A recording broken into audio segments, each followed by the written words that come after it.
This panel and this colloquium was not organized by one person alone, even though I think I got the thank you during the Academic Senate email.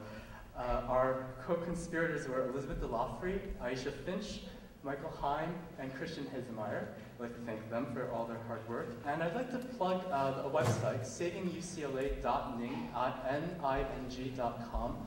That's a place where you can find a lot of information from faculty, staff, students about what's going on at UCLA, as well as sort of the UC system in general. And without further ado, I'd like to turn the microphone over to Kent Wong, Director of Labor Research and Education. He will introduce the panelists briefly. Thank you. Thank you so much, Jack, for your leadership in helping to pull this together. And it's great that all of you could join us on relatively short notice. This is a topic of tremendous concern and interest to the administration, to faculty, to staff, to students throughout the University of California system. I just spoke last night at a teach-in at UC Santa Barbara on the very same issue. Their teach-in had 10 hours. It started at 12 o'clock noon and ended at 10 o'clock last night. Ours, unfortunately, only has 2 hours, so we have to be very brief, and we have to keep our remarks succinct, and I'm going to keep this panel moving very rapidly. So I've asked Jack to please hold up the 1-minute warning sign and the time sign, and so we really want to keep the remarks of the panelists to 5 minutes, and then we would like to, after the 5 panelists, open it up for questions from the floor. I've seen, I hate to put him on the spot because he just walked in, but he's our first panelist. Scott Waugh is the Executive Vice Chancellor and Provost. In 1975, he began teaching in the UCLA Department of History, where he served as department chair from 1991 to 1992. And since 1992, Scott Waugh has led the Division of Social Sciences, UCLA's largest academic division. So please help me welcome Executive Vice Chancellor Scott Waugh.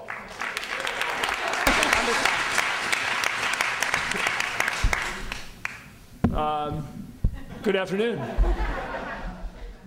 Sorry, one thing after another these days. I think the only thing that I want to do right now is to impress upon everybody the gravity of the situation that's facing us. This is a situation that a year ago we did not think we would be facing. As we look forward for this academic year, we thought that we would be facing cuts and that the cuts would be difficult, but by the time May rolled around, the situation's turned starkly grimmer and much worse once the voters voiced their opinion about further fee increase, further taxes, and the governor decided that the only way out of the impasse was to reduce the state budget across the board. Dependent as we are on state budget, or dependent as the core of our institution is on the state budget, this has had a very devastating effect, as you all know, because you have all personally experienced this, either as students in increased fees or faculty and staff through reductions in your wages. The situation that faces UCLA in the coming year is pretty straightforward. We have to reduce our budget by $131 million. Of that $131 million, approximately $36 million will be returned through the salary reductions to faculty and staff. We have another $33 million, which we had already planned about during the year as across-the-board cuts that we were taking from academic and administrative units on campus. And that leaves us with a bill of approximately $60 million this year that we're going to have to come up with. Now, it's important to understand that in the budget formulation that came out in July from the state, a certain proportion of the money was earmarked as one-time reductions to the University of California, and that was approximately $300 million, or about $60 million to UCLA. So if you look at our problem this year, aside from the money we've already taken out, we have a $60 million problem. And the question, of course, in everybody's mind is that a one-year problem or is it a multi-year problem? If you follow state politics and the state news, you'll know that the outlook for the state budget is not grim. So we in the chancellor's office and the deans and vice chancellors are taking a position that we have to prepare for the worst and think about what might be the long-term consequences. We have to start planning for reducing on a permanent basis that $60 million. In our planning, this year we're going to do a number of cuts and a number of changes to produce the funding for this year, but we may have next year to think about how to do that on a more permanent basis. So if you look at the problem locally, we're in a great deal of trouble. We have to think very hard about all the things we do, and that means all the things we do either on the academic or the administrative side. Nobody is immune from these cuts. The Chancellor and I have done everything we can to use what reserves we have and what bridge funding we have to try and protect essential educational missions. We've put about $6.5 million into teaching, primarily in the humanities, but also in the humanities, social sciences, and natural sciences, so that those programs will be able to sustain the kind of level of offerings that the students need to get through to graduate and get their requirements done.